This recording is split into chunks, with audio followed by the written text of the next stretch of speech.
everyone, welcome back to my channel. ನಾನು ಹೆಸರು ಖುಷಿ ಅಂತ ಹೇಳಿ ಇವತ್ತಿನ ಈ ವಿಡಿಯೋದಲ್ಲಿ ನಾವು ಡಿಸ್ಕಸ್ ಮಾಡೋಣ ಪ್ರೆಗ್ನೆಂಟ್ ಆಗೋದಕ್ಕೆ ನಮ್ಮಲ್ಲಿ ಎಗ್ಗಳ ಕ್ವಾಲಿಟಿ ಮತ್ತು ಎಗ್ಗಳ ಸಂಖ್ಯೆ ತುಂಬ ಚೆನ್ನಾಗಿದ್ದರೆ ನಾವು ಬೇಗ ಕನ್ಸೀವ್ ಆಗ್ತೀವಿ ಅಂತ ನಿಮಗೆಲ್ಲರಿಗೂ ಆಲ್ರೆಡಿ ಗೊತ್ತಿದೆ. ಹಾಗಿದ್ರೆ ಎಗ್ಗಳ ಕ್ವಾಲಿಟಿ ಇಂಪ್ರೂವ್ ಆಗೋದಕ್ಕೆ ಏನು ಮಾಡಬೇಕು ಕೆಲವೊಂದು ಟಿಪ್ಸ್ಗಳನ್ನು ಈ ವಿಡಿಯೋದಲ್ಲಿ ನಾನು ಶೇರ್ ಮಾಡ್ತಾ ಇದ್ದೀನಿ. ಐ ಹೋಪ್ ನಿಮಗೆಲ್ಲ ಇಷ್ಟ ಆಗುತ್ತೆ ಅಂತ ಅಂದ್ಕೊಂಡಿದ್ದೀನಿ. ಹೆಲ್ಪ್ಫುಲ್ ಕೂಡ ಆಗ್ಬೋದು. ಸಪೋಸ್ ಸ್ವಲ್ಪ ಆದರೂ ನಿಮಗೆ ವಿಡಿಯೋ ಇಷ್ಟ ಆದರೆ ವಿಡಿಯೋ ಕೆಳಗಡೆ ಲೈಕ್ ಬಟನ್ ಇದೆ, ಲೈಕ್ ಬಟನ್ನ ಪ್ರೆಸ್ ಮಾಡಿ. ಓಕೆ, ಸೊ ವಿಡಿಯೋ ಸ್ಟಾರ್ಟ್ ಮಾಡೋಣ. ಎಗ್ ಕ್ವಾಲಿಟಿನ ಪತ್ತೆ ಹಚ್ಚೋದಕ್ಕೆ ನಿಮಗೆ ಬ್ಲಡ್ ಟೆಸ್ಟ್, ಹಾರ್ಮೋನ್ ಟೆಸ್ಟ್ ಎಲ್ಲ ಇರುತ್ತೆ. ಸೊ ಅದನ್ನು ನೀವು ಡಾಕ್ಟರ್ ಹತ್ರ ಒಂದು ಸಾರಿ ಕನ್ಸಲ್ಟ್ ಮಾಡಿ ಎಗ್ ಕ್ವಾಲಿಟಿ ಯಾವ ರೀತಿ ಇದೆ ಅನ್ನೋದನ್ನು ತಿಳ್ಕೊಬೇಕು ಫಸ್ಟಿಗೆ. ಸಪೋಸ್ ಅದನ್ನು ಇಂಪ್ರೂವ್ ಮಾಡಬೇಕು ಅಂತ ಅಂದ್ಕೊಂಡಾಗ ಸೊ ಅವಾಗ ಏನು ಮಾಡಬೇಕಂತ ಇಲ್ಲಿ ನಾನು ಕೆಲ ಟಿಪ್ಸ್ ಹೇಳ್ತಾ ಇದ್ದೀನಿ.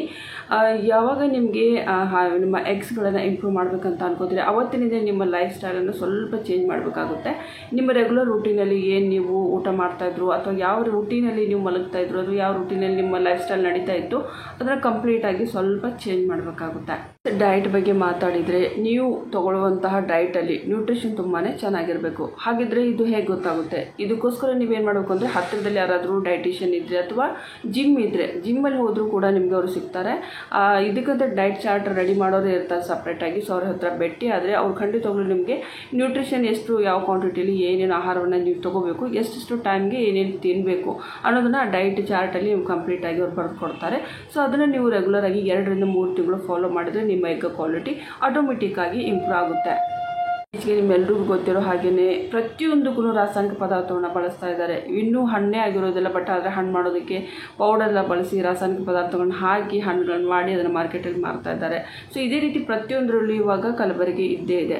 ಸೊ ಹಾಗಿದ್ರೆ ಈ ರೀತಿ ಫುಡ್ಗಳನ್ನು ತಿನ್ನೋದ್ರಿಂದ ಕೂಡ ನಿಮ್ಮ ಎಗ್ಸ್ ಕ್ವಾಲಿಟಿ ಇಂಪ್ರೂವ್ ಆಗೋದಿಲ್ಲ. ಸೊ ಅದಕ್ಕೋಸ್ಕರ ಎಷ್ಟಾಗುತ್ತೋ ಅಷ್ಟು ನೀವು ಏನು ಮಾಡಬೇಕಂದ್ರೆ ಆರ್ಗ್ಯಾನಿಕ್ ಒಂದು ಪದ್ಧತಿಯಲ್ಲಿ ಏನು ತರಕಾರಿನ ಬೆಳೆಸಿರ್ತಾರೆ ಅದನ್ನು ತಿನ್ನೋದಕ್ಕೆ ಸ್ವಲ್ಪ ಟ್ರೈ ಮಾಡಬೇಕು ನೀವು. ಅದ್ರ ಜೊತೆಗೆ ಮತ್ತೊಂದು ನೀವು ಫ್ರೆಶ್ ವೆಜಿಟೇಬಲ್ ಕೂಡ ತಿನ್ಬೋದು. ಸೊ ಅದು ಕೂಡ ನಿಮ್ಮ ಎಗ್ ಕ್ವಾಲಿಟಿನ ಇಂಪ್ರೂವ್ ಮಾಡುತ್ತೆ. ನಿಮ್ಮ ವೇಟ್ ಕೂಡ ಕಂಟ್ರೋಲಲ್ಲಿರಬೇಕು. ವೇಟ್ ಕಂಟ್ರೋಲ್ ಇದ್ದರೂ ಕೂಡ ಅಥವಾ ಇಲ್ಲದೆ ಹೋದರೂ ಕೂಡ ನೀವು ಎಕ್ಸಸೈಸ್ ಡೈಲಿ ಮಾಡಲೇಬೇಕು. ಇಲ್ಲಿ ನಾನು ಯಾವುದೇ ರೀತಿ ಯೋಗ, ಪ್ರಾಣಾಯಾಮ ಅಥವಾ ಜಿಮ್ಗೆ ಹೋಗಿ ಅಂತ ಅಡ್ವೈಸ್ ಮಾಡ್ತಾ ಇಲ್ಲ. ಬಟ್ ಆದರೆ ಡೈಲಿ ನೀವು ಯಾವುದಾದ್ರೂ ಒಂದು ನಿಮಗೆ ಅನುಕೂಲವಾದಂಥ ಎಕ್ಸಸೈಸ್ಗಳು ಮಾಡ್ತಾನೆ ಇರಬೇಕು. ಇದರಿಂದ ಏನಾಗುತ್ತೆ, ಒಂದು ನಿಮ್ಮ ಏನು ಶರೀರ ಇರುತ್ತೆ ಅದು ಹೆಲ್ದಿಯಾಗಿರುತ್ತೆ. ಇನ್ನೊಂದು ನಿಮ್ಮ ಎಗ್ಗಳ ಸಂಖ್ಯೆ ಮತ್ತು ಎಗ್ಗಳ ಕ್ವಾಲಿಟಿ ಕೂಡ ಇಂಪ್ರೂವ್ ಆಗೋದಕ್ಕೆ ಇದು ಕೂಡ ಒಂದು ಕಾರಣನೇ. ಸೊ ಇದನ್ನು ಕೂಡ ನೀವು ಫಾಲೋ ಮಾಡಿದರೆ ತುಂಬಾ ಒಳ್ಳೆಯದು. ಅಕಸ್ಮಾತ್ ನೀವು ಏನಾದರೂ ನಾನು ಡಯಟಿಷಿಯನ್ ಹತ್ರ ಹೋಗಿ ನಾನು ಡಯಟ್ ಚಾರ್ಟ್ ಫಾಲೋ ಮಾಡ್ತಾ ಇದ್ದೀನಿ, ನನಗೆ ಟ್ರೀಟ್ಮೆಂಟ್ ನಡೀತಾ ಇದೆ, ಸೊ ನಾನು ಕನ್ಸೀವ್ ಆಗ್ತೇನೆ ಅಂತ ಅನ್ಕೋಬಾರ್ದು. ಯಾಕಂದರೆ ಎಲ್ಲ ಕೂಡ ಪ್ರೊಸೆಸ್ ಎಲ್ಲ ಸೇರಿನೇ ನಿಮಗೆ ಒಂದು ಒಳ್ಳೆ ರಿಸಲ್ಟ್ ಬೇಗನೆ ಸಿಗುತ್ತೆ. ತಂಬಾಕು ಸೇವನೆಯಿಂದ ಕೂಡ ನಿಮ್ಮ ಎಗ್ ಕ್ವಾಲಿಟಿ, ಎಗ್ಗಳ ಸಂಖ್ಯೆ ಕೂಡ ದಿನದಿಂದ ದಿನಕ್ಕೆ ಕಡಿಮೆ ಆಗುತ್ತೆ. ಈ ಸಾಮಾನ್ಯವಾಗಿ ಹೆಂಗಸರು ಯಾರು ತಂಬಾಕು ತಿನ್ನೋದಿಲ್ಲ ಅಥವಾ ತಂಬಾಕು ಸೇವನೆ ಕೂಡ ಮಾಡೋದಿಲ್ಲ. ಬಟ್ ಆದರೆ ಏನಾಗುತ್ತೆ ಅಂದರೆ ಸುಮಾರು ಬಾರಿ ನಮ್ಮ ಮನೆಯಲ್ಲಿ ಗಂಡು ಮಕ್ಕಳು ಏನು ಮಾಡ್ತಾ ಇರ್ತಾರೆ, ಸಿಗರೇಟ್ ಸೇರ್ತಾ ಇರ್ತಾರೆ.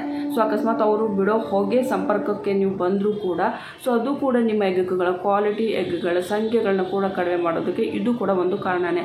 ಸೊ ಸಾಧ್ಯವಾದಷ್ಟು ಅಂಥ ಒಂದು ಸಂಪರ್ಕದಲ್ಲಿ ಬರದೇ ಇರೋ ಥರ ನೀವು ನೋಡಿಕೊಂಡ್ರೆ ಆಯಿತು.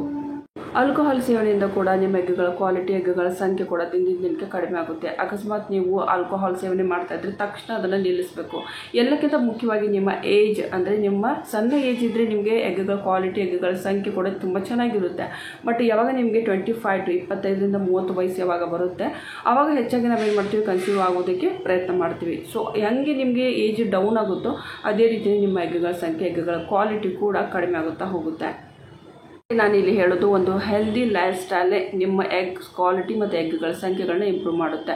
ನೀವು ಎಷ್ಟಾಗುತ್ತೋ ಅಷ್ಟು ಹೋಟೆಲ್ ಫುಡ್ಗಳನ್ನು ಅವಾಯ್ಡ್ ಮಾಡಬೇಕು. ಬೇಕರಿ ಐಟಮ್ಗಳನ್ನು ಕೂಡ ಅವಾಯ್ಡ್ ಮಾಡಿ. ಅದಲ್ಲದೆ ಸ್ಟ್ರೀಟ್ ಫುಡ್ಗಳನ್ನು ಕೂಡ ಅವಾಯ್ಡ್ ಮಾಡಬೇಕು. ಎಷ್ಟಾಗುತ್ತೋ ಅಷ್ಟು ಮನೆಯಲ್ಲಿ ಮಾಡಿದಂಥ ಊಟವನ್ನು, ಅಡುಗೆಗಳನ್ನು ಅದನ್ನೇ ಊಟ ಮಾಡಬೇಕು. ಅದಲ್ಲದೆ ದಿನನಿತ್ಯ ವ್ಯಾಯಾಮ ಮಾಡಿ. ಅದಲ್ಲದೆ ಸ್ಟ್ರೆಸ್ ತೊಗೊಳಕ್ಕೆ ಹೋಗಬೇಡಿ. ಎಷ್ಟು ಸ್ಟ್ರೆಸ್ ತೊಗೊಳ್ತಿರೋ ಅಷ್ಟು ನಿಮ್ಮ ಎಗ್ ಕ್ವಾಲಿಟಿ ಮತ್ತು ನಿಮ್ಮ ಎಗ್ಗಳ ಸಂಖ್ಯೆ ಮೇಲೆ ಕೂಡ ಪರಿಣಾಮ ಬೀರುತ್ತೆ. ಇದಲ್ಲದೆ ನಿಮಗೇನಾದರೂ ಹಾರ್ಮೋನ್ ಇಂಬ್ಯಾಲೆನ್ಸ್ ಇದ್ದರೆ ಅಥವಾ ನಿಮ್ಮ ಎಗ್ ಕ್ವಾಲಿಟಿ ಇಂಪ್ರೂವ್ ಮಾಡೋದಕ್ಕೆ ಡಾಕ್ಟರ್ಸ್ ಏನು ಟ್ರೀಟ್ಮೆಂಟ್ ಕೊಡ್ತಾ ಇರ್ತಾರೆ ಅದನ್ನು ಕೂಡ ನೀವು ಫಾಲೋ ಮಾಡ್ತಾ ಹೋದರೆ ಖಂಡಿತವಾಗಲೂ ನೀವು ಕೂಡ ಕನ್ಸೀವ್ ಆಗ್ತೀರಾ ಆದಷ್ಟು ಬೇಗನೆ. ಇವತ್ತಿನ ವಿಡಿಯೋ ನಿಮಗೆ ಹೆಲ್ಪ್ಫುಲ್ ಆಗಿದೆ ಅಂತ ಅನ್ಕೋತೀನಿ. ಈ ವಿಡಿಯೋ ಸಂಬಂಧಪಟ್ಟಂತೆ ಏನಾದರೂ ಪ್ರಶ್ನೆಗಳಿದ್ದರೆ ನನಗೆ ಕಮೆಂಟಲ್ಲಿ ನೀವು ಕೇಳ್ಬೋದು. ಮತ್ತು ವಿಡಿಯೋ ಸ್ವಲ್ಪಾದರೂ ಇಷ್ಟ ಆಗಿದ್ದರೆ, ಹೆಲ್ಪ್ಫುಲ್ ಆಗಿದ್ದರೆ ನನ್ನ ವಿಡಿಯೋ ಕೆಳಗಡೆ ಲೈಕ್ ಬಟನ್ ಇದೆ, ಪ್ರೆಸ್ ಮಾಡಿ.